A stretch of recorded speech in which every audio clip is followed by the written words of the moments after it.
live, and we are going here. All right. Justin, I think I'll just mute myself and hang out just in case. So if you need anything, feel free to ask me. I'll be here. Okay, perfect. Thank All you. right. Well, let's call the meeting to order then, and we'll start off. Do we have any introductions we need to take care of? Either or, we could go around, or I think that Greg is our only visitor at the moment. So if folks don't know Greg, we can ask him to introduce himself. I'd be happy to introduce myself. Greg Capillas here with Pacific Hydrogeology, water rights examiner, registered geologist in Oregon. Been served on GWAC myself a while back. I couldn't even tell you what years those were. I'd have to look at my resume. And also served as chair for a couple of years. And I'm just kind of interested mostly in this update on the groundwater allocation. Well, now it's nice to have you on board, Greg. Thank you. So did everybody get a chance to look at the minutes?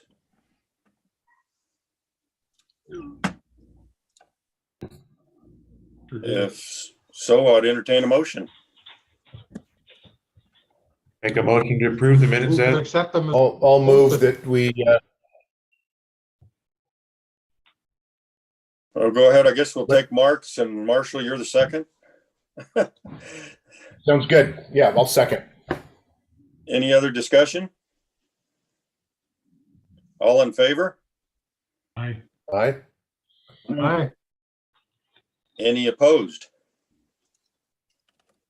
Motion carries. All right, we'll go ahead and move into the groundwater allocation part. All right. Well, let's see. So this is going to be a discussion agenda item. As it turns out, we've been, well, just a review. Again, we had a quick presentation last meeting. We talked about our commission being concerned about, about a couple of things, about allocations of groundwater in areas where senior users weren't getting their usual and custom amount of water, about the part of our technical review where we, our policy is that where in areas where we don't have information to indicate that the groundwater resource is overappropriated, that we'll mark a box that says, I'm trying to think of what it says, no available information or something cannot be determined to be overappropriated. That's the name of the box. And then approve that application with conditions to collect data to start to build the record for how groundwater level trends look in that area. And they, based on those concerns and others, asked us to reassess our groundwater allocation technical review process. And we pulled together a group to take a look at that and to we basically came up with three overarching criteria that we were going to look at based on our existing sets of statutes and rules. So we wanted to look at overappropriation from a groundwater storage change perspective. So what are water level trends doing? Are they remaining reasonably stable or not? And then we also wanted to take a look at the discharge part of the groundwater flow system and say, are streams that receive groundwater discharge that supports base flow, are they healthy? Is there water available? Are senior users receiving their usual and accustomed amount in summer months? Or are the surface waters that are supported by groundwater discharge over allocated? And should we how can we take that into account when we're looking at new applications for essentially the most junior of rights today. So we've continued down that pathway to refine it, and at this point in time, our conversations for the last couple of weeks have been focused around making sure that we gather a good amount of input from stakeholders and get that type of input before we take those concepts and build them into a set of draft rules for Groundwater Advisory Committee to provide input, or excuse me, or a RAC to provide input on. And we want to make sure that we get the input of the Groundwater Advisory Committee and your initial thoughts. And so my intention with this agenda item for today is to say, well, okay, we gave our presentation last meeting. Folks have had some time to have some thoughts about it, and I'd like to just have an initial discussion on how we can from your various backgrounds and areas of expertise, who strikes you as the important groups of people that we should consider making sure that we set up this information gathering process to include, right? Who do we need to make sure that we consider to gather input from? And B, do you and thinking about this for the last couple of months, do you have initial thoughts for us to take into consideration as we start to draft these concepts into a set of proposed rules? Okay, with that, Ivan's joined us. I want to make sure that I introduce him, give him a chance to add on to that. So Ivan, anything to add to that setup? Hey, good morning, everybody. No, Justin, I think you covered the kind of the topic and the asks pretty clearly there. So, GWAC's an important contributor to the groundwater policy for Oregon and our commission to consider. And we just wanted to make sure you guys have ample time to give some careful thought to this topic. And I want to make clear that this is just the introduction, like our initial set of discussions, not the last set of discussions by any means. Go ahead, Marshall. Yeah, I have a quick question. Thanks, Ken.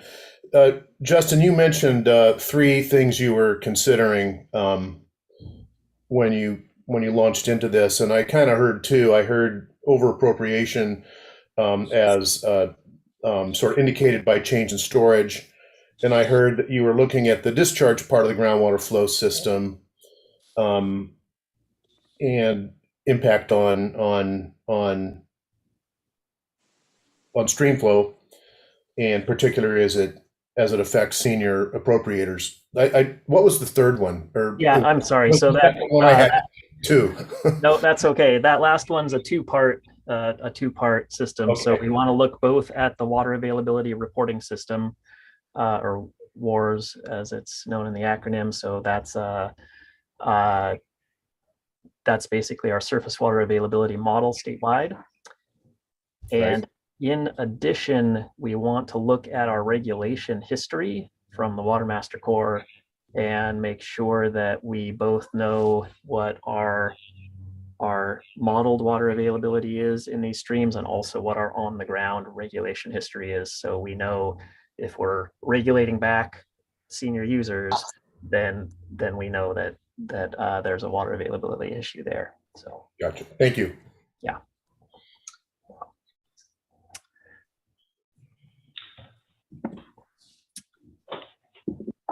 Any other questions for Justin? Go ahead, Phil. Yeah, so this is forward looking, right, Justin? This is like, how are we going to improve the allocation process from where it's been? This isn't backward looking. And it struck me at first when I was thinking about that there may be geographies excluded based on what is already known about water availability. There's swampas and areas that have been closed. Does this, I mean, do you think there's equal utility for the improvements in the allocation process for areas that are already being managed or cut back? Or is this really going to focus on engaging folks from areas that haven't experienced that yet?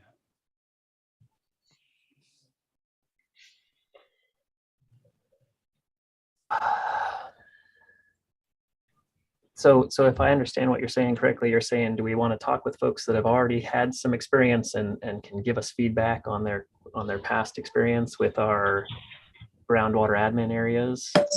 Do you think, well, no, let me back up a little bit. I guess I did mix two things in that question. Do you think there's as much utility, like the improvements that are going to be made for an area like, I don't know, Butter Creek, critical groundwater area, or Milton Free Water? Mhm. Is there as much utility for the improvements there? Is it expected to benefit those areas as much as some other area that, it's suspected or there's been issues, but we haven't had OWRD managing to this point? Or is it really for the areas is this really going to benefit the areas that have not been impacted by management decisions? Yeah, I think the latter. So again, the goal is to recognize we need to be protective of senior users, and that our policy to date has allowed some amount of groundwater development to go on where impacts to senior surface water users mostly are spread out over time, right? So we have these Division 9 rules, and they basically say, hey, if your impact isn't fully realized or doesn't meet some thresholds within a year, right? If your impact to surface water, it might take a decade or 2 decades to fully impact surface water. If it's not within a year, we'll issue. If your well, is further than a mile out, we'll issue, right? So we have said we're going to be more protective of the immediate or more immediate impacts within a year, within a mile. And outside of that, we will continue to issue groundwater rights. And we have not been taking cumulative impacts or time aggregating impacts into account in those allocation decisions. So for the areas you're talking about, Butter Creek, Milton Free Water, where we already have said groundwater is either, well, in the critical groundwater area, we're not issuing anymore, and we're actually curtailing back. In Milton Free Water, we've said that it's classified for exempt uses only. So we're only allowing exempt use wells. We aren't issuing any more permits. What we're talking about now won't impact those because they're already essentially addressed by basin program rules. Gotcha. So this is for all the areas that aren't addressed by basin program rules, the rest of the state. Thanks for clarifying that. That's good. Yeah, I'm wondering if the name, the groundwater allocation sort of program or whatever you kind of refer to this as, is a little bit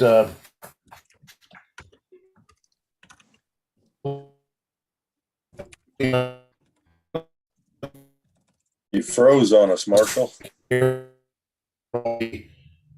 intensively managing ground. Yeah, go ahead. I said you froze on us, Marshall. Oh, I'm sorry. I don't know what's going on here. Anyway, it really is more like an allocation of new water rights more than an allocation of water. It seems like this is more targeted at the decision making for approval, and allocation is a little bit broad of a term really for what you're trying to accomplish here. And I kind of had the same question Phil had, and even though I thought I understood it, it seems it seems maybe a better title would make your goals a little more clear. Good point. That's so good input. Yeah, that is certainly our jargon, that allocation is the stage in the water right process where we get an application and we review it and we decide to propose to issue a permit or not. And then distribution is typically what we call the back end water master. So good point. And taken. On the other hand, maybe Phil and I just need to get up on the lingo, man. Well, no, I mean, if you No doubt. if you need clarification on the lingo, so does everybody else. So I appreciate that input. Thank you. I guess, Ken, if I can pause real quick, I want to take a step back here. I didn't get a chance to introduce Annette Liba. You mind if I put a pause real quick just to make sure? Yeah, go ahead. Annette is our new Technical Services Division Administrator. She just started at the beginning of the month.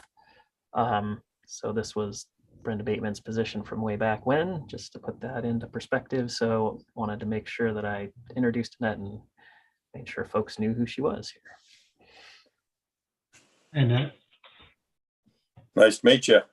Hey, good morning. So I'll just give you 30 seconds or less on my background, and I mostly am here to listen in. Nice to see you, Representative Owens. So I'm Annette Liba. I most recently served in the governor's office as the Regional Solutions Coordinator for Central and South Central Oregon. So I've worked in the Deschutes and Klamath Basins. My background is not in the technical side. It's on the legal side. I did study environmental and natural resources law at the University of Oregon.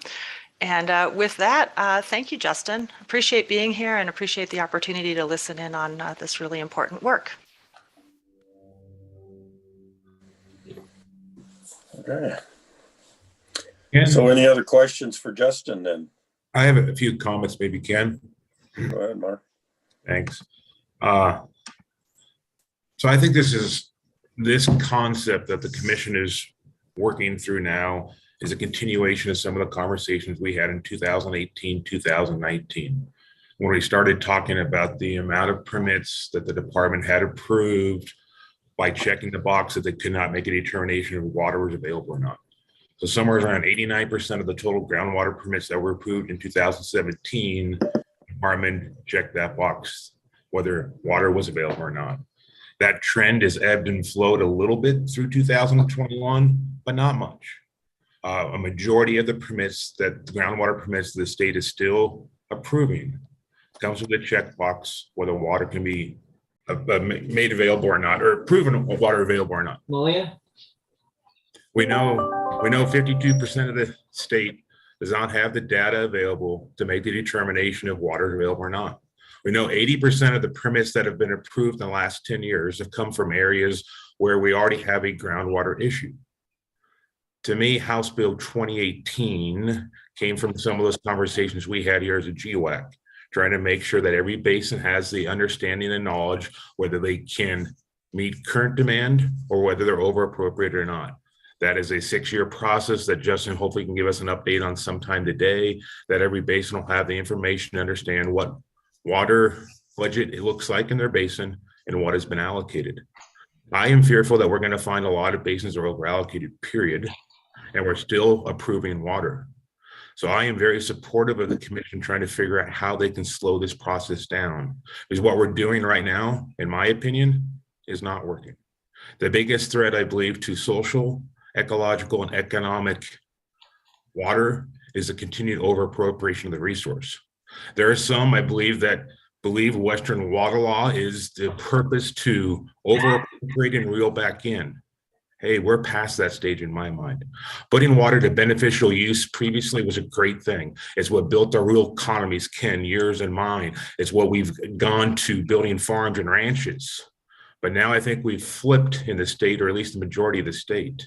If we don't have the information that's water available, we shouldn't continue the boom and bust cycle that we have. I could go on and on, but I'm very supportive of this. If water is a public resource managed by the state, is it still in the best interest of the public for the department to allocate water if they cannot make a determination of water is available or not? I say no. I do think that we need to look at some of the things and help Justin and Ivan. I mean, the biggest one to me in the last presentation was the cumulative effect of groundwater allocations on surface water, where the state doesn't look at the cumulative effect. We got to change that. We got to understand what's been appropriated by those rivers and streams, and we got to add up the total sum before we continue to allocate. I've said enough. I got to take off here in 5 minutes, and I'll come back on for the Harney Basin one. But there's my few comments, Ken. So, Thanks, Mark. Any other comments or questions for Justin? Is it appropriate at this time for comments from the public? Or questions? What do you think, Justin? I don't care. Yeah, no, What's that's everybody else fine. say?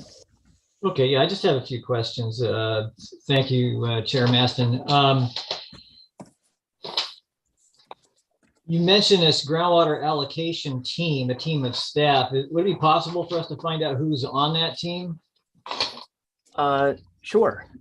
So we've got 3 folks from the groundwater section. It's Ben Scandella, Darek Boschman, Mike Toma. We have a representative from Field Services, Gina Eastman, and a representative from the Water Rights Services Division, Jeffrey Pearsall. Okay. And then myself, Ivan, and Doug Woodcock sit in on most of those meetings. And we also pull in folks from the surface water section to help us make sure that we understand all the nuances of the water availability reporting system. I think that's it. Ivan, anybody else that we've had in those? I think that covers who's been there, but we'll be adding Annette. That's right. Then of course we'll be adding Annette. Annette. All right, great, thank you. Also, I says here, you talk about stakeholder meetings or like workshops, I guess, workshops. Participants, including stakeholders and other interested public and technical interests outside of the department. Can we talk a little bit about how those participants are going to be selected? Yeah, absolutely. So I absolutely want to gather input here. So right now, well, we recognize that we are understaffed in our public outreach folks, and the currently what we're talking about is trying to find an external facilitator to help us set up a series of public meetings. So I don't know that there'll be necessarily any selection. We'll, I'm sure, reach out to people that we think will be interested and let them know, but otherwise it'll be a come one, come all type event is our current vision of that. But again, we'll ask our facilitator consultant to help us design that effectively. We've had a little bit of experience doing that with some of our Klamath outreach. It seemed to work out really well how they helped us set up open house situations with, in that case, it was multiple tables to learn about different aspects of what we were working on. And I don't know if it'll look that way or not, but I'm optimistic that we'll get the help we need to come up with a good outreach program. As far as how many and where, that's up in the air, and that's going to depend on both our capacity and again, where we think we can place these meetings to get the most participation as possible. So right now we've got a list of all the places we had open houses for the IWRS project. That's kind of a long list, and we're going to need to shorten it down from there because we don't have dedicated staff to this like we did for the IWRS. So we're taking input on kind of how those open house meetings went and what seemed to be more accessible or less, and we'll go from there. Certainly going to involve this group as we go on, and that's where the plan currently sits right now. So, all right, great, thank you. I have another question about how, let's see, ultimately this is going to result in adoption of some new rules. And I'm kind of wondering if you got some thoughts on how those new rules are going to kind of interplay with the Division 9 rules. Yeah, I don't know for sure. We'll have to see. It could look like any number of things. It could be a modification of Division 9. It could be a new set of rules that somehow links in.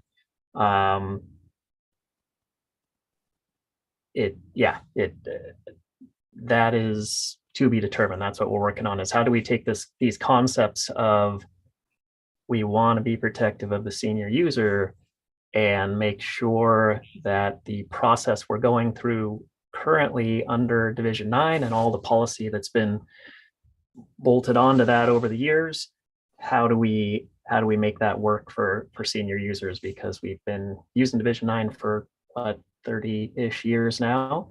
And again, from the top of this segment, we've started with the concept that we will not issue groundwater rights that have short-term acute effects to surface water, but we will issue those further out. And we're seeing now that the water masters are having to regulate further back is not the right, well, no, that is the right word. They're having to regulate more and more senior folks, right? We're regulating more people than we have in the past. And certainly, I think from our basic understanding of TICE and the source of water to wells, some of that regulation is because we are impacting base flow with our groundwater development over time. So that's what we're trying to address. Okay. Justin, did you see Mark left a chat on there for you, a question?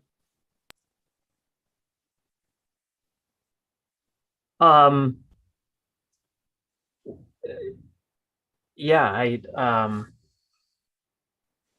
we have position authority and funding to hire coordinators. Absolutely. The trick is just getting them hired and trained with everybody else. I mean, the department is growing real significantly, and we've got a number of different priorities. There's the cannabis packages and a lot of assistant water master corps coming online. We've got a lot of technical staff coming online, got a lot of policy staff, and it's just hard to double in a rapid amount of time. And so it absolutely, we will have the staff in the long run to help get this all done. It's just that we don't have them right now.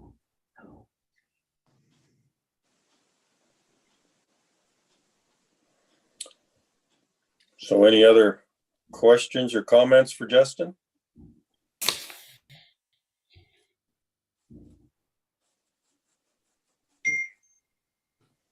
If not, where would you like? Quick question. Go ahead. Do you have an overall timeline in mind? I don't recall you mentioned that. Well, the commission has asked us to work really quickly. I think they were hoping that we would have something in front of them by the end of the year. We're likely looking at pushing out, I think, at this point to early next year before we have any rules adopted. So we've been, we raised this subgroup to look at these issues. They've been meeting weekly, and we keep iterating forward. But of course, the more we look, the more kind of the nuanced questions come out about how's all this going to interact. So, and we're thinking about our process too, right? Making sure that we gather public input and get everybody's thoughts on what we should be making sure that we consider. So, thanks. So when are you, or do you have a time frame on when you're going to try to do these public meetings? Yes, I think this summer or maybe early fall. That might be pushing a little too far out, but we're hoping to get them done this summer. So, and that's gonna depend on us being successful in getting a consultant with availability on board and working out a plan and getting those things set up. But ideally it'll be later this summer. How many different basins in Oregon are you planning on doing these meetings in? It's a real good question. Again, we've talked about many options. We've talked about west side, central, east side. And I guess I'm open to folks' requests there, and with the understanding that we got to balance that with our availability and funds. So Ivan, you got something to add? I was just going to follow up. It's really to be determined. We're going to look for some professional facilitation assistance, look back historically at how we rolled out the integrated water resources strategy. That was a pretty big outreach effort. I don't think we have the resources nor the timing based on the commission schedule to do that level of effort. But we'll attempt to be as prolific as we can with the outreach meetings and look at other ways to share this information and solicit feedback from members of the public and the water users out there.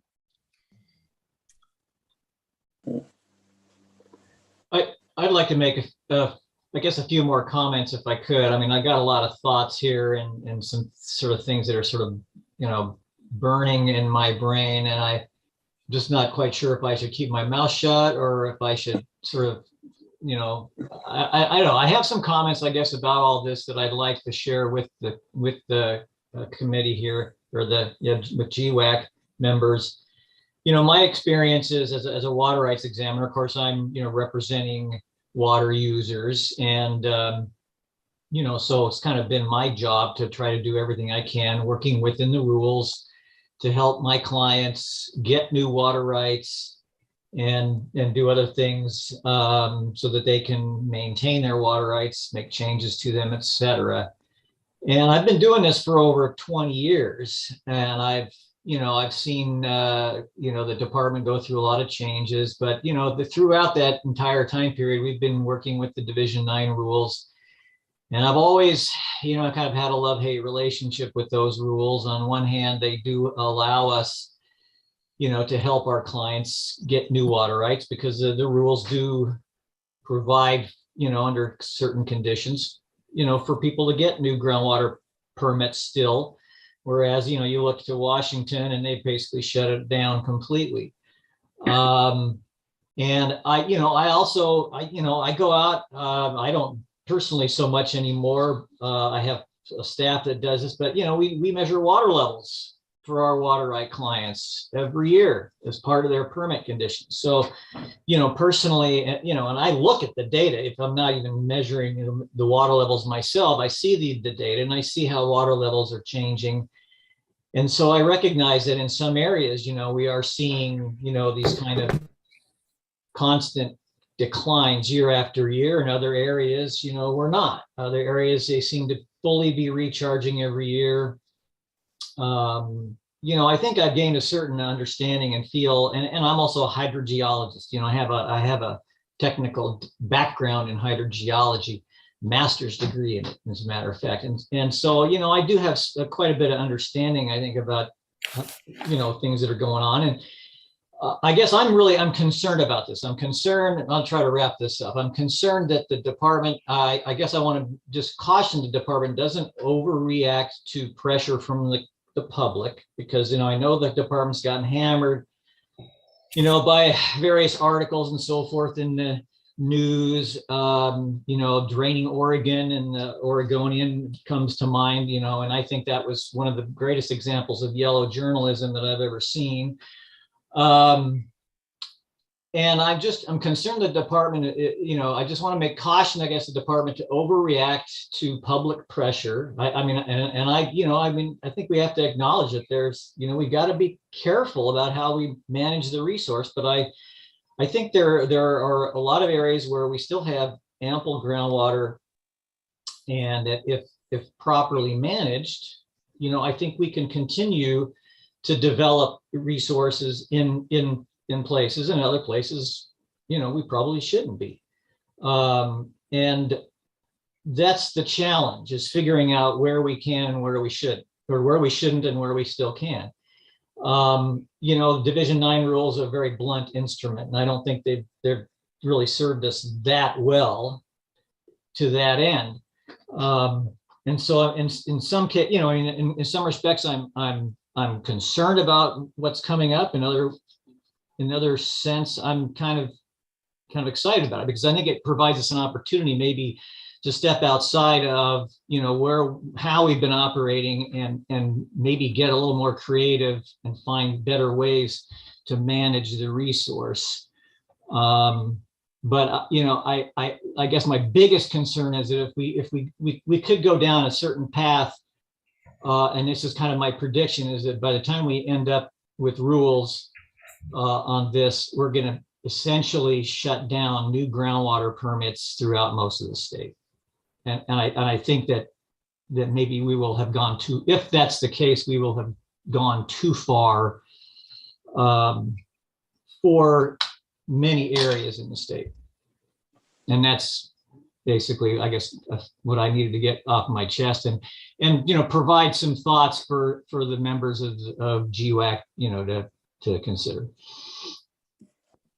Well, I got to make a comment on that also, because to a certain extent, I agree with you, Greg, in the fact that I can see that even just down here, in the fact that we got several of our areas around here that the groundwater recharges every year. Even this last year it does. And then we got areas that it's pretty interesting, because the deeper irrigation wells are doing fine, but the shallow house wells are not. Mm-hmm. But the shallow house wells are being fed by our surface water, which is, to a certain extent, the last couple of years haven't flowed a heck of a lot. It's and so I agree with you, Greg, in the fact that I think that we've got to be very, very careful on just putting this as something too broad for the whole state of Oregon. We got to, each basin has got to somehow be up to its own to police this somehow. Go ahead, Phil. Hey, that's an interesting discussion from both Ken and Greg, and it triggered a thought that I was having, that the discussion of uncertainty is going to need to shift into a different box, right? The whole not enough information to determine, therefore approve, really is a reaction to, uncertainty is inherent to a lot of these things. Even after, I'm sure, the Harney Basin, study by the USGS, it doesn't mean that everything is fully known, right? That's the world we live in. We make sound professional judgment based on the information we have. Sometimes it's more information, sometimes it's less. But there's always going to be uncertainty in a decision about, how much water is actually available. Will an approval actually, be the one that goes over some threshold, And so that if you remove that box where the uncertainty resides, which is the former, or perhaps someday former, not enough information to determine, then that uncertainty discussion gets shifted to that is water available. And there's gonna be some tricky footwork around deciding how much is enough and how much isn't enough uncertainty. And I think that's probably where Greg was going, is if you don't try to put sideboards on that and quantify it, then the default it might be easiest for the default to always be no. Right. Yeah.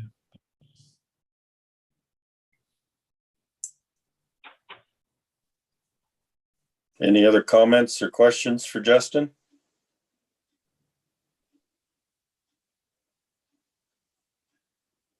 So if I may, Ken, I guess I've got one more specific question for folks before we move on to the next agenda item, which is, I realize it's hard, especially for a group of folks that thinks about groundwater in the state regularly, right? This group, it's hard to give input when there's not, well, maybe I'll flip that around. It's easier to give input if there's a draft set of rules to give input on, right? Like right now we're going out and we're getting general comments to help us make sure that we're considering everything when we come forward with a draft set of rules.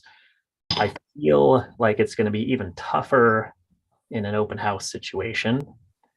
And so I think what we would do is plan to give similar presentation to what we gave back in March of, you know, here's where the rules stand now, here's what the commission's asked us to do, here's the real general hydrogeologic principles of the source of water to wells.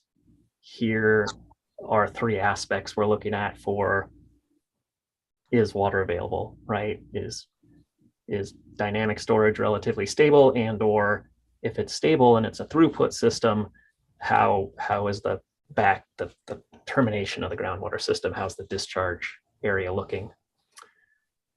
Do you have any suggestions for how to set it up better? Is more information needed? Is a different type of information needed to help facilitate these conversations going forward with folks that have less experience than you do? I know one of the things I would like to say to that is I think, Justin, there is more information needed on a lot of these basins.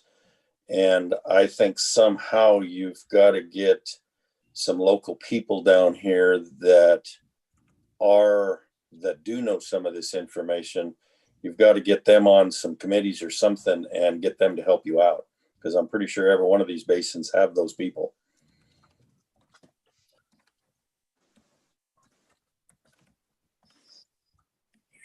Go ahead, Marshall. I think you froze again, Marshall. Really interesting discussion. One of the, I'm gonna turn my video off. It might help a little bit.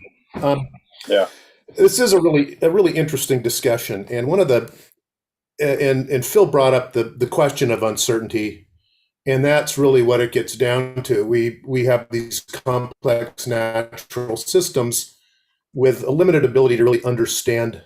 I mean, our ability to truly understand them is limited, no matter how much data we collect. So, in the past, all the risk has been on the resource. There's no information, so we're gonna grant the water right, and so now the discussion is, well, now we kind of flip that uncertainty the other way, perhaps, or start moving it in that other direction. But the question I have, and it's not really a question, it's just something for folks to think about. Invariably we're going to get some of them wrong, or not we, Justin and crew. So the question I had is it worth discussing? Well, I'll back up. Years and years and years ago, I was on a road trip with William Young, who used to be director of the Water Resources Department. And I asked him, what was the hardest part of his job? What, if he could change anything, what would it be? And he kind of paused in his kind of old folksy way and said, well, the whole idea of granting somebody a permit that has no end date on it seemed weird to him. He was describing the prior appropriation doctrine, yet he came from DEQ. He came from a regulatory environment where permits definitely had to be renewed and things like that. So the question I have is part of this solution, or part of getting after this problem, putting the burden of the uncertainty on the water right applicant. And I'm not talking about existing water users, but somebody's applying for a new water right, and there's this uncertainty that we all acknowledge. And rather than if we get it wrong, then the state has to go into this big critical groundwater process, or drag the whole basin into a big drawn out process. Do you think it's possible to discuss a situation where, yeah, we're going to grant you a water right, but if things go south, you're done. It's basically a water right with a clause that it's going to go away if any one of these X number of things happens. Is that something that, did I just is that total blasphemy on my part? Is that something that would just be a poison pill for any rules? I don't know. I just thought I'd toss it out there. Just kind of, what do we do with that uncertainty that the general public doesn't have to eat, and instead put that burden on the water right applicant? And again, I'm not talking in any way retroactively, but I'd be interested in some hearing about what people think about that.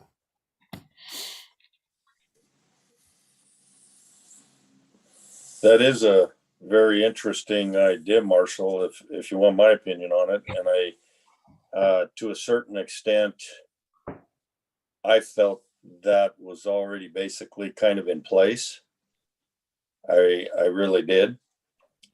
But I mean, and maybe Justin could help me out a little bit there, but I felt if a new well was drilled and things around him went sour really that fast, that it was pretty much a given it was going to be shut off. But yeah. Does that happen very often? No. Yeah. Yeah. I think it's a hard process. Well, I'm sure that's true. I hadn't thought about it that way. I guess where we're at, we've never seen that. So I guess I haven't been around it. So yeah. Justin, could you maybe talk a little bit about the 5-year limited permits that were issued? Sure. Yeah. Marty, yeah. So we do have in areas of the Willamette where we formed these groundwater limited areas in the 90s, I believe. Some areas we prospectively looked at them. They were Columbia River basalt uplands on the west side of the valley, and said, well, from the hydrogeologic setting, these areas are prone to overdraft, and so we will take a proactive approach and say that we are going to issue time-limited permits in these areas that can be updated if the resource has proven out that it can support it. I think that has worked fairly well, though I also think that we want to keep improving that. Right now, it's a water right by water right look.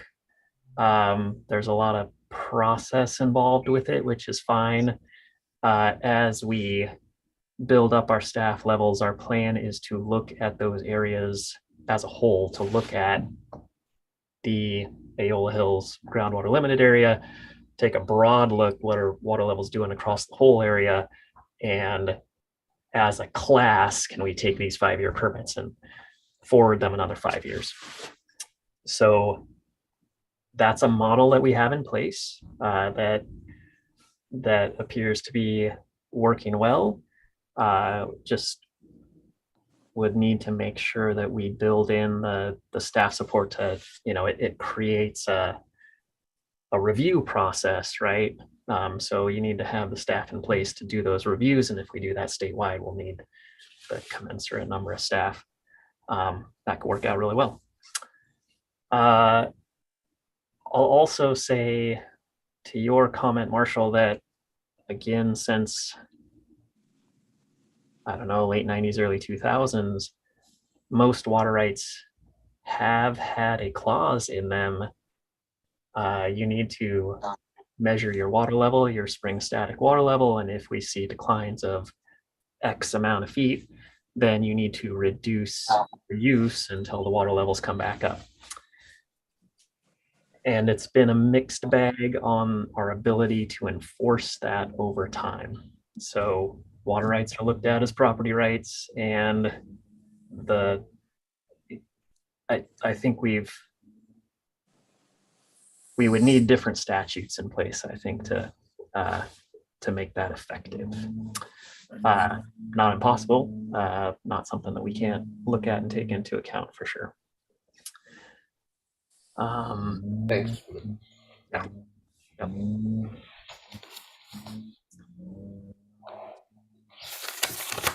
I have a Any other comment. comments or questions? Yes. In my area, I happen to be a hazelnut grower, and there is a need for temporary water rights for new plantings to be allowed to be drip irrigated. 2 or 3 years is ample, and the usage is small, and yet technically it's illegal on a domestic well. But when there's adequate water and it's such a low water usage, there should be a means to be able to address this. Thank you.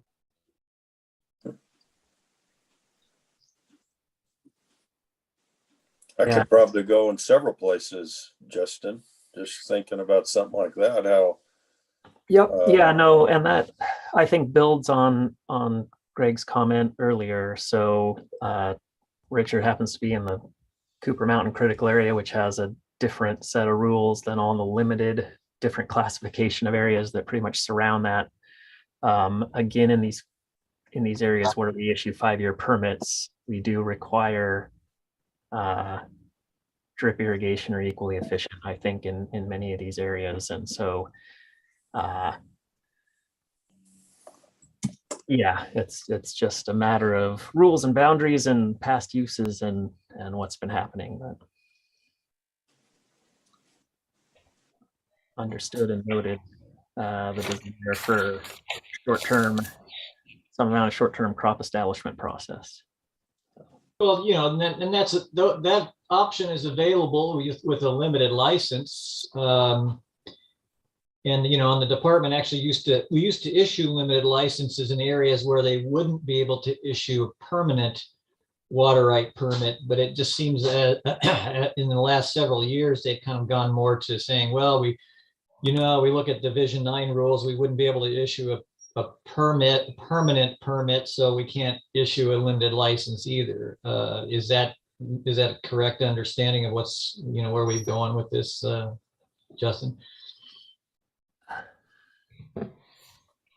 I'll give a qualified, I believe that's the case. That would really be a Dwight answer. Okay. Yeah. I believe that is the case. So I think certainly in Richard's case of the Cooper Bowl Mountain critical area, that would be the case. And we do review limited licenses the same that we review all applications. So we do put those through a Division 9 process. So I also believe that it's the case that if the Division 9 criteria come out with potential for substantial interference, that would be the case for the limited license as well. Okay.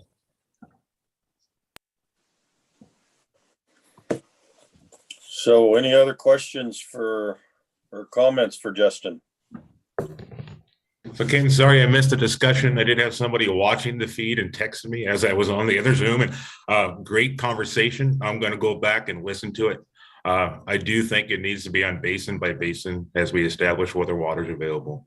I do think some of the burden needs to go on the applicant, and we have to work through the conversation of what if I'm denied and we find out water's available. So in these parts of the state where, we don't have the information yet, how do we set up that queue so we don't set up a gold rush? So those are my last comments, but it has to be basin by basin specific. I think that supports House Bill 2018 that we work collectively on again. One size fits all doesn't work. So. Yeah, that's true. Very, very good comment, Mark. Yes. Any other comments? Go ahead, Marshall. No, I was raising my. All right. Well, if there's no other comments or questions for Justin, you ready to move on to the Harney Basin groundwater, Justin? Yes, yeah. So just to wrap up, I want to say thank you very much for folks' thoughts and comments. I really appreciate that, and that's where I was hoping to go. Again, we're going to have other opportunities to chat further about this, and we'll refine down to a proposed set of rules. I think is the ultimate end goal. So looking forward to it. It's significant. So, all right. I am going to share my screen here. Give me one moment.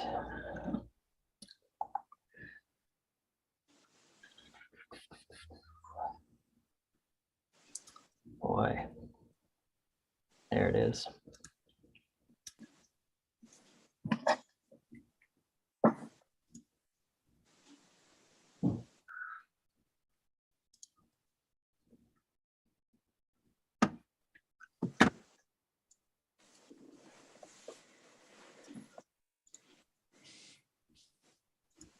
Okay, so I believe now you guys should see just the slide and not the presenter review notes and all that business. Is that correct?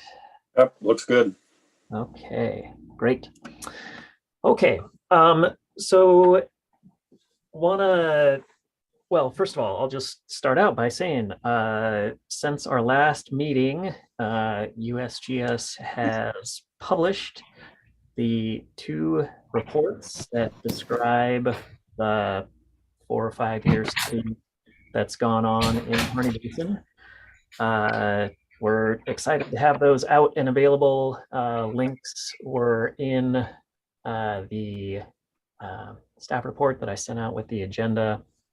They're available on our website on our Harney Basin page. They're available from the USGS, and if anybody can't get a hold of them or the links don't work, let me know and I will shoot those out if folks are interested.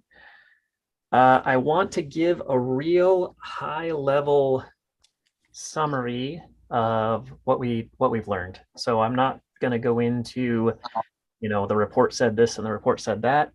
Instead, I'm going to give a quick review of where we were at in 2016 when we had a basin rule change, and based on the information we had at the time, and then share what's happened since then, what we've learned, and kind of compare and contrast.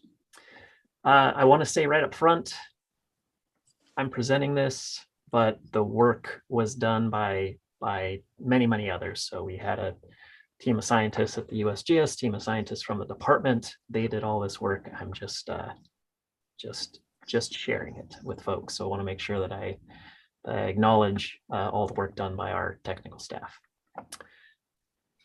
So with that, why did we conduct this groundwater study in the first place?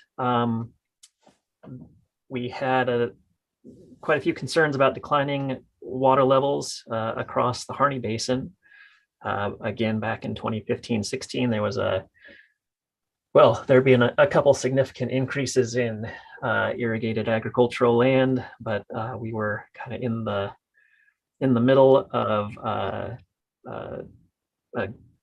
a pretty significant set of new applications. And based on those and the data that was coming in from past applications, we took a look at our information and we felt like we had met the burden of proof to change the basin program rules and say that we were going to close the basin to new uses except for exempt uses, which were still open.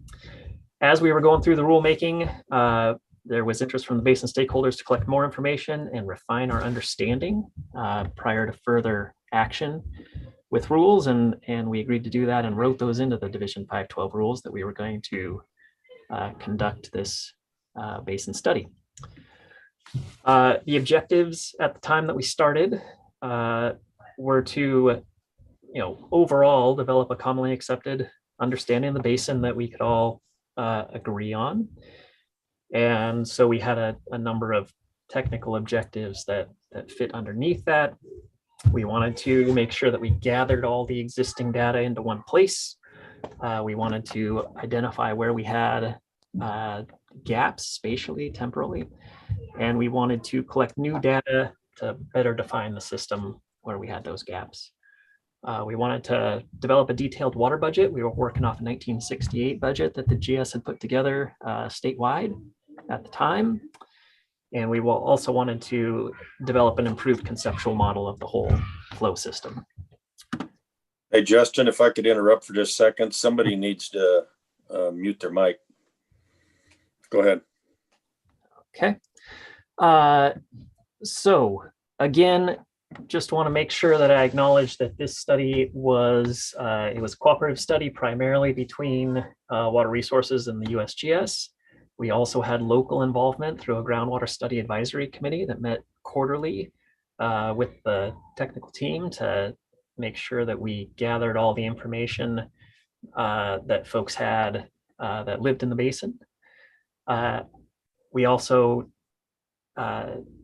supported the Department of Geology in doing some detailed geologic mapping, and through that reached out also to PSU, who also did some geologic mapping there associated with their master's programs. And there were a number of complementary studies that were going on in parallel. There was University of Nevada Research, University of Nevada Reno Desert Research Institute project on remote sensing of evapotranspiration. DEQ did a groundwater quality survey in the basin.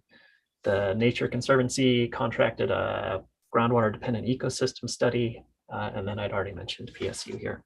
So lots of entities gathering new information over the past 4 or 5 years and contributing that knowledge. So I'm going to give a broad overview again about improvements in our quantitative estimates in these 4 general categories: the geologic deposits, the basin and their hydraulic properties, groundwater flow system from recharge area in the uplands down to discharge areas, quantification of the hydrologic budget, and groundwater response to development, dominantly for irrigation. I'm going to be doing that by showing a series of figures, and generally how I've set this presentation up is on the left is where our knowledge base was at before the study, about 2015. And then on the right, I'll show kind of our current improved understanding, generally clipping figures out of these reports that again are available for download from the USGS online library. So first of all, I want to talk about geologic deposits. So at the beginning of the study, we had a number of geologic maps at various scales that were put together anywhere from, I think, the 30s or the 20s up through early 2000s. And over the course of the study, we took all of that existing data plus some new data that the Dogami had pulled together, and we created a generalized geologic map that basically stitched all those various individual maps you see there on the left together into one common map of the basin where all the rock units had common definitions. And as a second step to that, we took our understanding of the actual hydraulic properties of all those geologic units and their variations in space.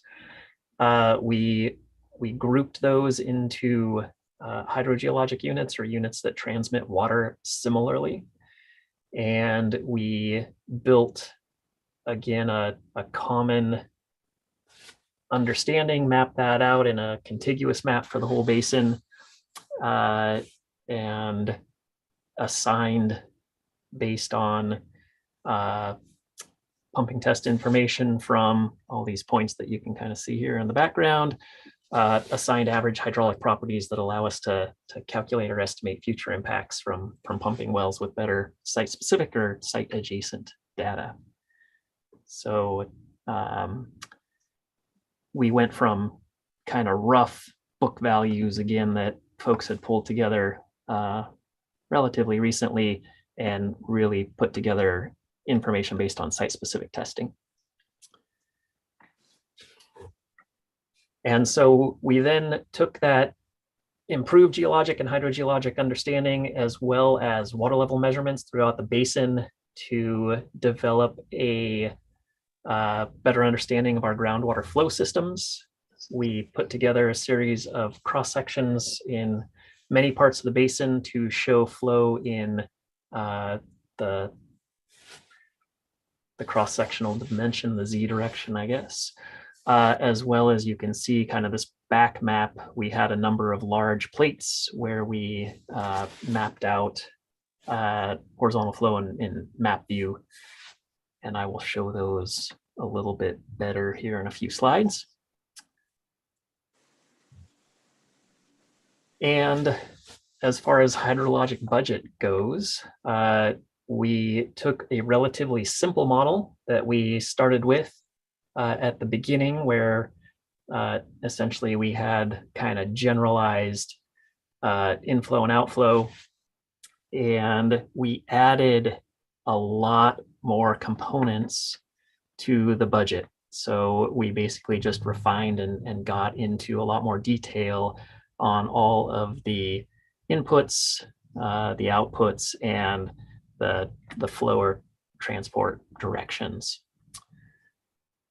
And using that, we built a much more detailed hydrologic budget. So this what's become known as the blue bar graph on the left of our hydrologic budget estimates that we started with in 2015, where this was essentially one of the punchlines of the need for rulemaking, is that our estimated recharge was 260,000 acre feet, and our permitted use was more than that. So we'd permitted more water than was actually estimated to come into the basin. That didn't take into account discharge to streams and lakes, and the impacts we were seeing hadn't taken into consideration that the permits we had issued hadn't been developed all the way yet. So only about 200,000 of the 287,000 acres of permits had been actually put into use. So we took that knowledge and we really refined that. And this figure that I clipped out that's in the upper right is really one of my favorites from the whole report. There's a lot of information in there. It shows, first of all, that we looked at the uplands and the lowlands separately, understanding that a lot of the input in the uplands came back out to streams and springs that then spread out over the valley and re-infiltrated. And so we again really improved our precision, and we used a lot of newly available data sets and models of precipitation and evapotranspiration to really get at these values quite a bit more. So our understanding of how water moves through the various components of the water budget has greatly improved. And we also did a lot to define how things change temporally over time. So I should get my little pointer out here. So in this figure, we look at 4 years of precipitation and groundwater level response to that precipitation, or I'm sorry, I said precipitation. This is Sylvie's river stream flow here in blue, and how groundwater levels in various parts of the basin respond to this freshet that comes out every year.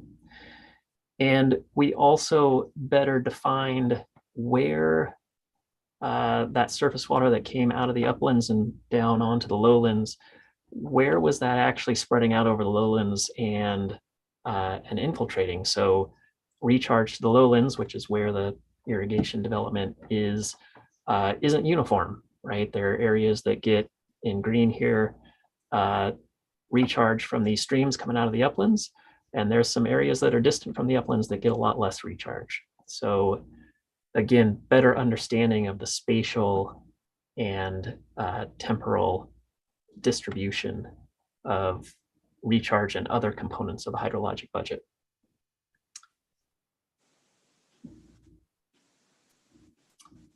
I teased this a little bit earlier.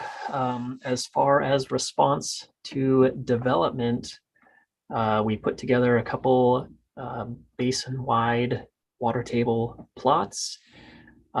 We did this for shallow system and the deeper system. This plot happens to be in the deeper system. And again, through more on the ground data. So when we started this process, we had 25 wells through this whole entire basin that we monitored regularly, 50 wells that we had some amount of data at some point in time for. We improved that to 450, I believe, wells that we were gathering for a few years, really improved the density of our measurements and used that to create these water table maps that really show where in these concentric circles around pumping centers we've really drawn down the water table. So again, more precision in where the impact of development is in the basin, and noting that it's not an evenly distributed impact, right? We've got areas where we have significant drawdown, that's pretty visible and obvious, and areas where we've got use with little drawdown. Again, this is zooming in on one particular area to again look at the plan view map here, the areas where we have information, cross-section line that we drew here to show how development in various types of rock types is affecting groundwater levels over time. And similarly, these various colored wells here, we've plotted up in composite hydrographs. Once again, have gone from relatively little data to much more significant survey of data from wells across an area, as well as some wells with automated transducers and hourly levels, so we can really see the time-based impacts over time. So key point is that the study overall provides a much better quantitative estimate and better spatial detail, better temporal understanding of essentially how the groundwater system works in the basin. Ultimate conclusion remains the same, that the basin as a whole is over-allocated, but the impacts are not evenly distributed. Certainly some areas have more acute water level declines than others, and we're going to want to likely focus on those most problematic areas first. And we're planning to do that. So again, the basin program rules have written in a series of thresholds for continuing to look at the rules we put in place in 2016, see what updates are needed. Our next steps are kind of similar to what we were just talking about. We want to have a series of public meetings first, bring the USGS out, make sure that we talk about the study with the community and answer any questions that they've got. There's a place-based planning collaborative that's been meeting regularly this whole time, kind of in parallel, who have just, they're wrapping up their groundwater plan, and we want to make sure that we work with the collaborative to help identify strategies that they've come up with the greatest likelihood for impact and or the greatest magnitude of impact for their level of effort. And make sure that we incorporate those into our planning as we go forward into reviewing the rules. Again, we're going to convene a group to take a look at the rules, and we want to implement any strategies that make sense from the community place-based planning work into rules, those that need it. And we want to continue to provide technical support to the community in their community-led strategies and implementations and potential voluntary agreements. So that's where we're headed in the next year. And with that, I am happy to take any comments or questions.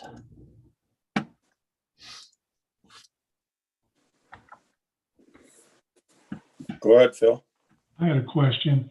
And I got to do this from memory, so apologies if I don't get it exactly straight. But in the materials that you sent a couple days back for preparation, there was a memo about this.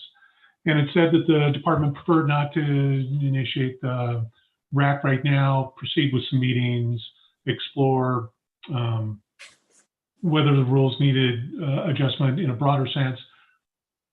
And then it also, and it made the statement, it said something like, we want to look at some of the management alternatives presented in the plan and assess more fully how or whether they would require, rules would require amendment to implement those things. I took a look around and I couldn't find that plan or a list of suggestions like on the website. Like, so the first thing that triggered for me is what kinds of management options and how might they trigger a need for a rule change? But I couldn't find a list. So first, where's the list? And second, can you give me an example of like some identified potential option that might require a rule change? Okay. I could jump in. I want to give Mark the opportunity since he's been much more directly involved than I have. But if you'd like me to go on, Mark, I'm happy to do that. I just want to defer if you're ready to jump in. I'm not yet, Justin. I'd rather listen for a while. So Okay. Justin and I are trying to honestly figure out whether we're on the same page as we go to the community in these conversations. So this dialogue helps me, but Justin knows me well enough that I will jump in. So Fair enough. Okay, so I'm scrambling right now on my other screen to see if we've attached. I don't know. The groundwater plan is the way that the collaborative group has been approaching it is they have been taking votes to approve sections of it. And I don't know that every section has been approved yet. I think that there's a couple more that have had recent revisions. And once those get approved, I think that then that plan will be out publicly. I mean, it's publicly available now. If you go to the Harney place-based planning website, you can see the draft, but it's not been finalized yet. Huh, okay, I must have missed it. So yeah, no problem. And I don't know that we included a link. We probably should have in retrospect to get people to get over there and take a look at it. They've got a number of strategies. I'm gonna miss the exact number. I think it's 30 to 40 main ones, and there's some sub strategies under there. And the organization has been a little bit in flux, but so they've talked a lot about the potential for voluntary agreements, and that's a tricky one because we haven't, like, it's an alternate to potentially critical groundwater area controls and regulating off by priority date.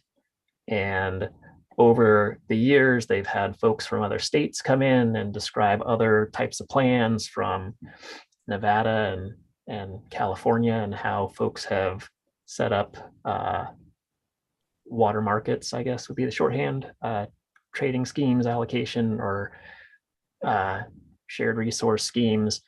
And they contracted with Environmental Defense Fund, who's been involved in setting up some of these schemes in California with Sigma, and more law-focused folks to put together an assessment of how they see the options for the basin to work in that voluntary agreement sense with the statutes we've got on hand. Now, that being said, the department has an obligation to address the declining water levels. And I think in parallel, we are going to be proposing critical groundwater area rules, and that's going to, I think, work well with a parallel voluntary agreement type of development, because in putting forward a plan for a critical area, we will be defining sub areas, right? We'll say, okay, here are boundaries in which we think that, you know, based on our understanding, wells within this boundary all are tapping a common resource and should be managed together. That will help the community say, okay, there's a group of folks sharing a common groundwater reservoir as defined in statute. And those are the folks that need to come together in a voluntary agreement to propose an alternate plan to a critical groundwater area curtailment situation. It's going to take us at least 3 years to get the critical groundwater area into place. And so the voluntary agreement has, you know, also a set time period by which they need to come together with some alternate plan.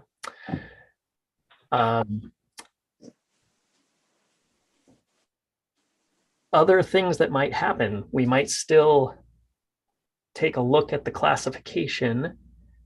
Right now, it's exempt uses only across the basin. Community, or at least the members of the community, have been interested in something similar to what Richard brought up. Well, okay, right now there's no new permits available, but what if we have a limited need to start a crop? What if we have an industry come in that is going to be beneficial to the community, and the community wants to support that industry and they need some limited amount of water? How can we build that in? The towns and municipalities have the water they need to support growth. Is there an option for community systems where folks that have rural developments that are close enough together, it would make sense for them to drill a community supply well that's deeper, as opposed to each individual property owner trying to deepen their individual well? Any of those types of changes, I think, they need to be supported with a rule change in Division 512.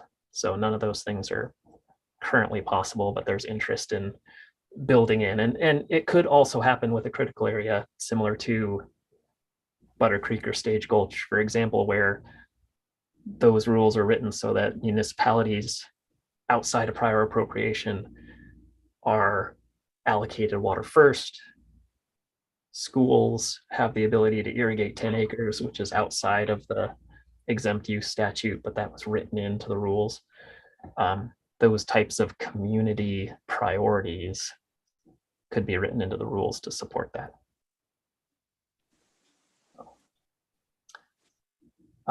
There's some other things that don't require rule, right? Or, well, they don't require the basin program rules to be changed. So Mark and others have been putting together a conservation reserve enhancement program application for groundwater, basically fallowing some amount of groundwater irrigation to repurpose that land for ecological values.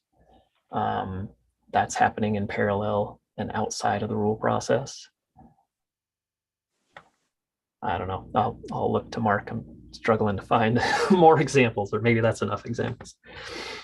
Yeah, Justin, I think you did good. So Phil, what specific will need rule changes or not? We're not sure. Yeah. So been in this conversation and probably given this more thought than anybody besides Water Resource Department or USGS in the last 7 years, since May 26, 2015, when the department came in the basin. Last slide said, you know, next option, place-based planning. That was before we even put an application in for place-based planning. So all these efforts are streamlining and coming together. So the groundwater studies now done, completed. Hopefully the groundwater portion of the collaborative plan will be done and get consensus here in the next couple of weeks. We've had some stakeholders that have shared some concerns with portions of the groundwater plan. So we're still working through that to try to get a consensus. The reality of the matter is that the basin's, you know, over appropriate by 110,000 acre feet. The amount of water that goes to irrigation is 130 to 140,000 acre feet. That's significant. There's parts of the basin that are going to have to reduce more water than others in the short term. That will probably be part of the rulemaking in order to designate those areas, to say, hey, we got to do something here. what does this manifest itself in? So I've been on a mission for the last 4 to 5 years to stop creating hardy basins in the state of Oregon, stop creating Klamath basins, stop creating Umatilla basins. Those basins that we have created through over appropriation and climate change, whatever you want to call it, in my opinion, not the collaborative opinion, we need a generational glide path to get out of this. So we got to work with these communities because there's going to be significant change in the social, economic, and ecological structure of these basins, Phil. To me, groundwater development in Eastern Oregon, or specifically Harney Basin, did replace the timber when it got shut off in the 80s. The economic growth that's happening in my communities because of groundwater allocations. Hey, we're out of balance. But when they shut down the timber industry on us, we had the highest average mean household income in this state. Right now, we're at the lowest. We're one of the lowest. So if we come in and regulate off 70, 80, 90% of the basin in order to hit what is undefined, reasonably stable, where does my community go? Last time something of this impact happened, we were at the top. Now we're at the bottom. It's going to be tough. My goal is to try to limit litigation. My goal is to try to get on a glide path to sustainable. But in my opinion, that takes a generation to do. Like Justin said, there's two opportunities for the department to come in and get toward reasonably stable. One is critical groundwater designation, start coming in and shutting off by prior appropriation to reach that magical number. That magical number hasn't been reached any place in the state. Look at where we've gone in and done a critical groundwater designation. We haven't met the goal the department has set out yet. That's reality. That's not blaming anybody. And there's been significant actions taken in different basins. I mean, 70% of some water's been dried up. So we have an opportunity to try something new in the Harney Basin. And that, I believe, hopefully will manifest itself in a volunteer agreement. The whole collaborative partnerships have not supported, implementing a volunteer agreement. They've supported having the conversation to see what a volunteer agreement could do. And I'll speak why I think some of them don't support a volunteer agreement is accountability. So currently, if you look back at what's happened in the Harney Basin with the Water Resource Department managing the water, we've got overappropriated. So now if you allow a flexible system come in to try to do reductions, where's the accountability? How can we make sure we're making the incremental changes we need to get to reasonably stable? So I feel that's why some in our collaborative really don't support the implementation of that, but they still are giving us the grace to have a conversation for that. So in individual areas, we're looking at Conservation Reserve Enhancement Program, where a grower could voluntarily give up their water right for a 15-year contract, 25% come from the state, 75% come from the federal. That's the last straw. Who was going to want to voluntarily give up a water certificate in perpetuity? No one. But the reality is in parts of our basin, we're going to have to dry up water. No matter through conservation or efficiencies where maybe we can reduce 22% without a reduction in yield is not going to get us there.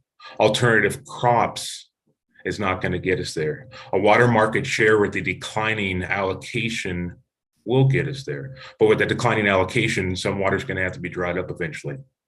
That's where CREP could come in. All of this is going to need some sort of umbrella of accountability with the state, with the public. It's going to be tough, Phil. We're going to need the help of this committee. We're going to need to help the state with the Water Resource Commission, approving our groundwater plan, trying to figure out how to implement it. Water markets, a different way of looking at things. It's going to take some basin rules. So, I mean, my goal personally, not a collaborative goal, is to try to make sure we can maintain as much infrastructure in the basin and have as much crops growing while getting to reasonably stable. The department can't do that with a critical groundwater designation. They have got to shut off whole point of diversions and whole things. I mean, I can grow 60%, 50% of my crop on 35% of my water. So I could deficit irrigate alfalfa, but going through a critical groundwater designation where that point of diversion is cut off, I can't do that. I could desire to grow winter annuals, triticale, where in 8 inches of water I can put up this year a significant amount of gross income. Through critical water designation, you can't do that. I mean, so it's going to be a bucket of water approach, and that bucket of water is going to have to get smaller. That bucket of water is going to have to get incrementally smaller every year we try a volunteer agreement. We're going to have the accountability with the state and with the public to make sure we're meeting those goals. And those goals are going to have to get us to reasonably stable sometime. So Phil, that's going to take some unique rules in order to get to that point. And it's going to have to take a lot of partnership, because there's a lot of people that are scared to hell that we're not going to be able to accomplish it, and we're going to just drain everything out. So. I appreciate that, Mark. Thanks.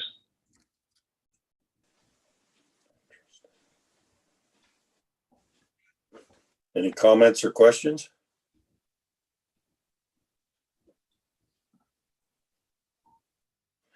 I do. So guys, help me here. Help me here. How many will be supportive of, directing hopefully the commission to try something different? I mean, are you guys set that, critical groundwater designation, get in there in 3 years and start shutting off water is the best approach for the state resource, public resource? Or do you guys feel that it's time to try something new? I personally think it's time to try something new, because I can see some of this happening. I think these water markets are a really good idea. Something else. Yeah, I don't agree with just walking in there and just shutting people off. And you got to do something, but yeah. Yeah, the details on the limitations that a critical groundwater area would impose on some of the actions that you might take, those sorts of details are lost on lots of us, Mark. So your explanation about alternatives to reduce irrigation demand but still keep people on their feet and in their houses and everything else is super important, because I live in a fairly rural area, but I'm not a farmer, and my neighbors aren't farmers, and those sorts of details are super important. And I've always been a proponent for adding more tools to OWRD's toolbox than collect the data needed to regulate people off. I felt like it should be a broader. Justin's heard me 100 times make vague complaints about that, but yeah. So I support looking at different alternatives.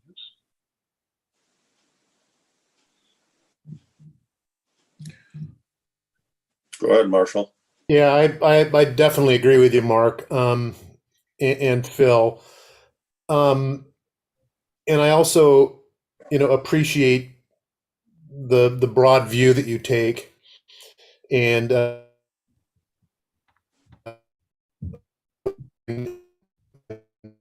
Hey, Marshall, you might shut your video off again. Okay, yeah, That's better. I know you just don't want to see my face, but anyway, so I don't know how much of that you heard, but I have huge respect for your approach and the way you look at this stuff, Mark, and particularly your term generational glide path, I think, is an important one. This isn't a problem that is going to go away in a couple years, and it's going to take some time. And anyway, so yeah, I definitely, for what it's worth, support an approach that is customized to the needs of your community down there.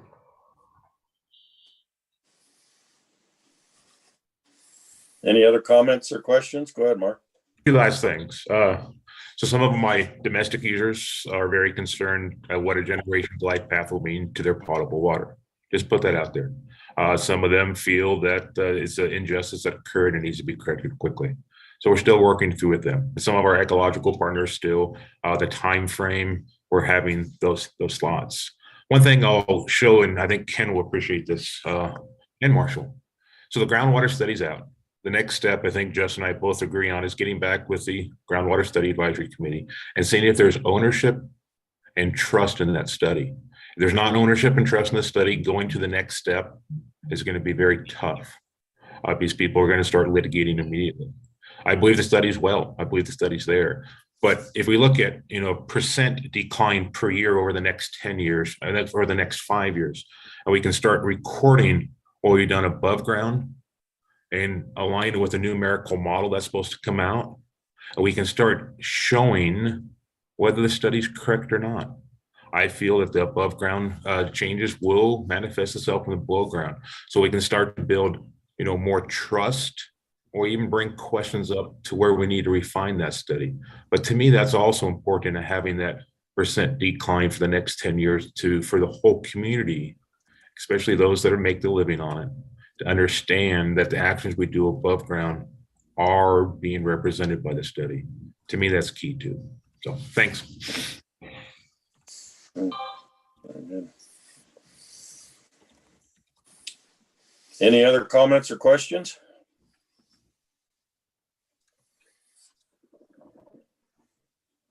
You got anything else on this, Justin?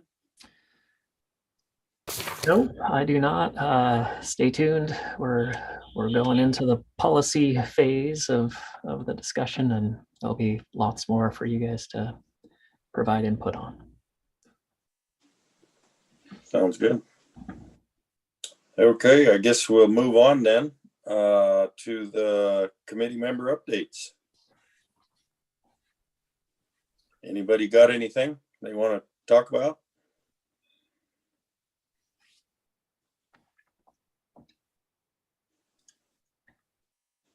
I'll talk a little bit about the Klamath Basin.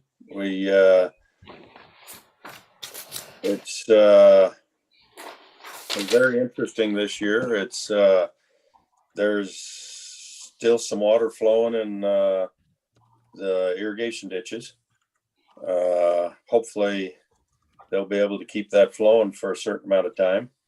I know there's some people using them. Justin could probably answer this more than I can. I don't know how many irrigation wells are being used over there in like the Henley and Maryland Lynn area. I know TID is drilled a pile of wells right down there below the border and are using, I think, everything except number 6, which is very interesting.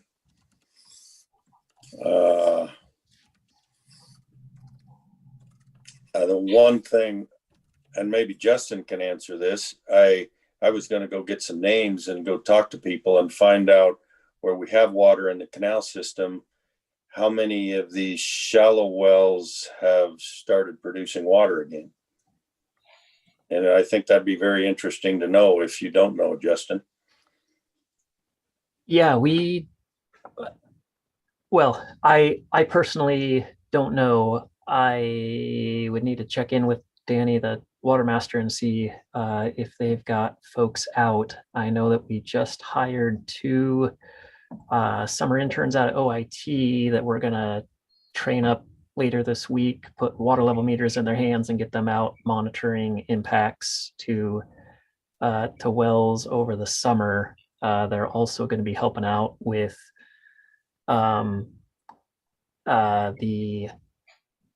the various funding programs that are going to help out domestic well owners to deepen their wells with some of the state and federal and county funding that's available. So we will certainly be looking at that, and I appreciate your comment of prioritizing some of the wells that we know have gone dry near the canal systems and seeing what the impact is. So yeah, I just think that would be really interesting to know, because I gotta believe Danny hasn't heard anything about that, because the fact that if they got water back in their well, they probably never even thought to go tell Danny this or anything like that. So it'd be very interesting to see or hear some of that. Yeah. And so yeah, but it's I forgot, I think there was a little over, somewhere around 16,000 acres signed up for the non-use this year, is the figure I heard the other day. So that's still there. So I don't know, somehow I think and I don't know exactly how we do this, Justin, but I think somehow where it is in the Klamath, TID is in the Klamath Basin, somehow those two, the two states ought to be working together on all of this instead of just one ignoring the other. And I don't know exactly how we get that taken care of. It's, I know there was even some rumor that the area down there around Newell was complaining that TID was sucking some of their wells down. So I don't know how much truth there is to that. But yeah, it's pretty interesting. Yeah. Well, I can say that we do get together somewhat regularly with the California Department of Water Resources, USBOR, TID, USGSKID, and Klamath Water Users Association, and have check-ins on drought and impacts of drought. So there's actually a meeting today at 11. So that'll be our next one. And we kind of compare notes to what we're seeing on both sides of the border, how folks are doing with water availability, water use. So we don't have any agreements, memorandum of understanding, what have you, but at least the communication lines are open and we've got something to build on going forward. And I know that internally we've talked about trying to work on some understanding between the users on both sides of the state line. So that's really nascent, but being discussed. Okay. Go ahead, Marshall. I'll mute my video. I know that that in 2010 there was pretty good communication between Ivan and Doug and Brad Kirby and Earl Danowski with TID, and it was those discussions that got TID 6 shut off that year. But the question I have, and maybe it's something for you to kind of try to, if you're at that meeting today at 11, and that is, how does the Sustainable Groundwater Management Act coming into play on the California side? Because all the big declines in the Klamath, the largest ones are all down there in the southern part of the Tule Lake Basin. And the granddaddy of them all is all the way to the south, TID 14, which is one of the few wells that really is, last time I looked at the data, really hasn't recovered at all, in contrast to some of the wells, in the northern, up closer to the state line. So it seems like, they, state of California stood up this whole process, but is any of that having any effect on pumping in that part of the world? Because that's throwing a lot of heartache north of the border, I think. Yeah, it is. And I know there's a TID advisory meeting tomorrow. So I'll learn a little bit more on exactly what things are going on down there tomorrow. But so Ken, are you attending that? Is this the Sigma related meeting that you're talking about? Sorry, for folks that don't know, Sigma is the Sustainable Groundwater Management Act acronym for California.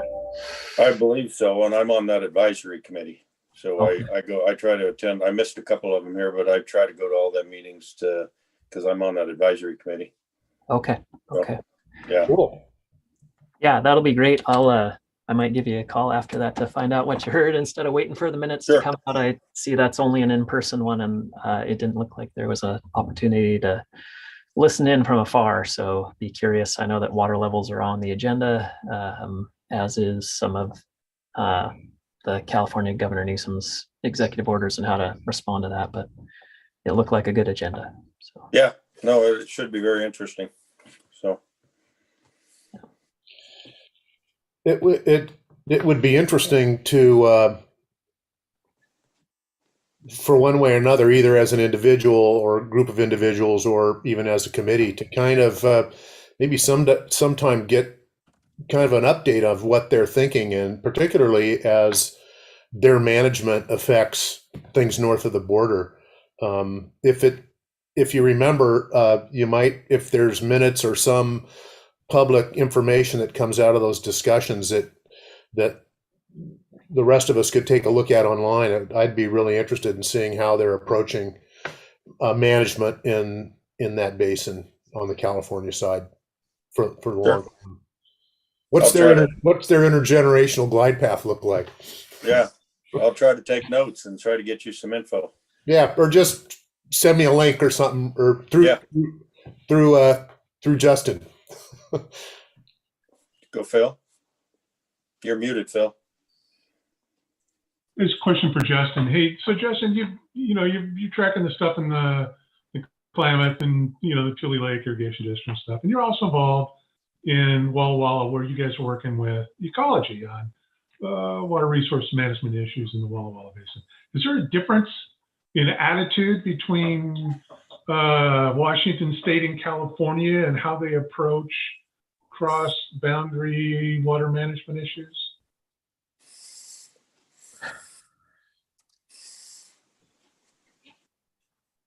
Yeah, yes, the short answer is yes. Gotcha. Thank you, Justin. Well, the whole idea of groundwater management is kind of new in California. I think It that's is. the biggest difference. They're like kind of going like, what? So I think that's a big part of it is it's always been sort of up to the counties, and which means that it's been sort of ignored in a lot of outside of the, Southern California, particularly in the north, it's just been a non-issue. So they don't really know even how to approach it. And that's the biggest contrast I see with Washington.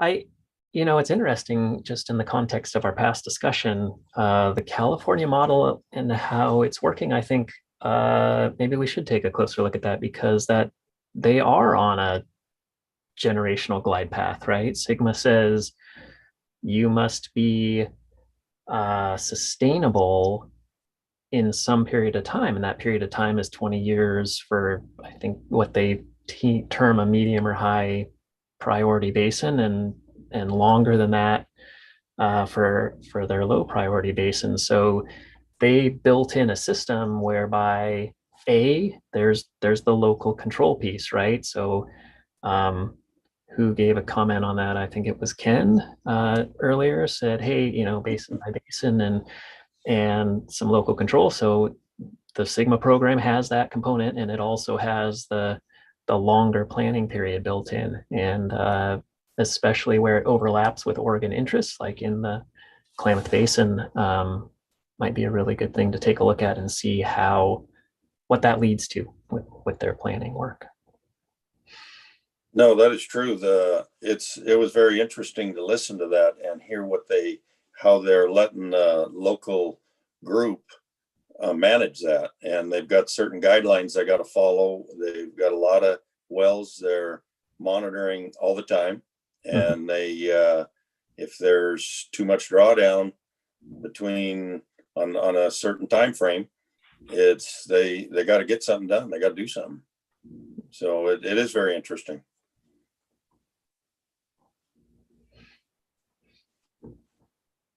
Anybody else need to chat about one of their areas? I spoke way too much earlier, Ken. I think the whole meeting's been on, Hardy Basin things that came from Hardy Basin. We've been very thankful for the rain all over Southeast Oregon. Look at the last drought. We're not out of drought by any means, but there's some grass on the hills. There's some soil moisture being done, which will get us to July and August. So that trend is better. Still not recharging and stuff like that, but thankful for the precipitation that we've had in the last 60 days. It's been good. We on a same comment on that, Mark, we went on a ride out through the hills, and it is incredible. The hills haven't looked this good in years. They look amazing.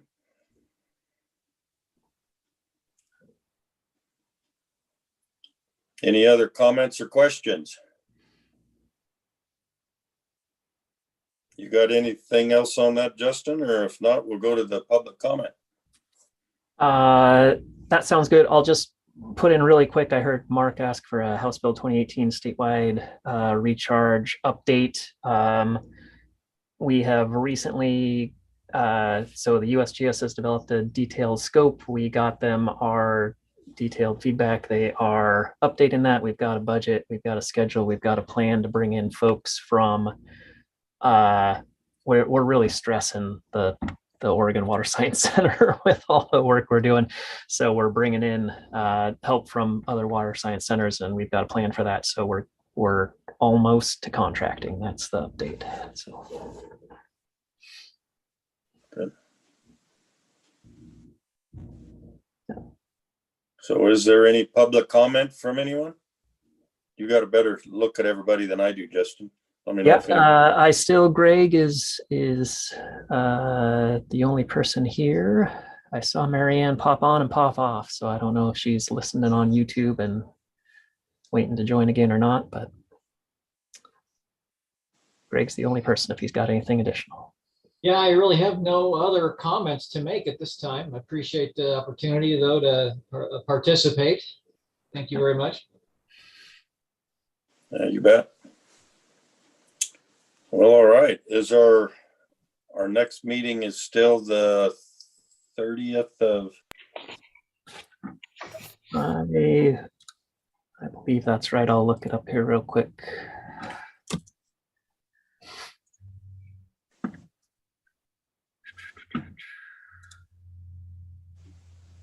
So yes, August 30th is our next scheduled meeting. We'll see what the COVID case rates are doing, and potentially we'll get a hybrid meeting going. I think we're now, I believe we're required by law to always have an online option for these public meetings, which I think is great. But we'll see if we can get together for those that are able and want to travel. We might be able to do that in August. Then again, that might have to wait till November or later. So we are still working out logistics on how that's all going to look and make sure that we got our technology in order in the big room. So. All right, sounds good. Well, if nobody's got anything else, I guess we're adjourned. Thank you all. Thanks, Ken. Good seeing everybody. Thanks, Ken. Yeah, good meeting.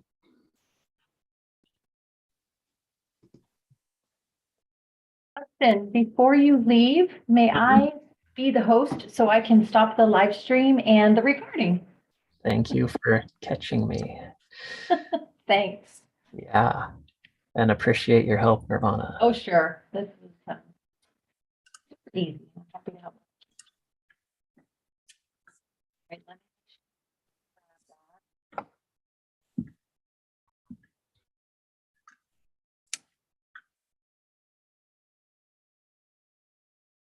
Oh, so I'm going to go ahead and stop.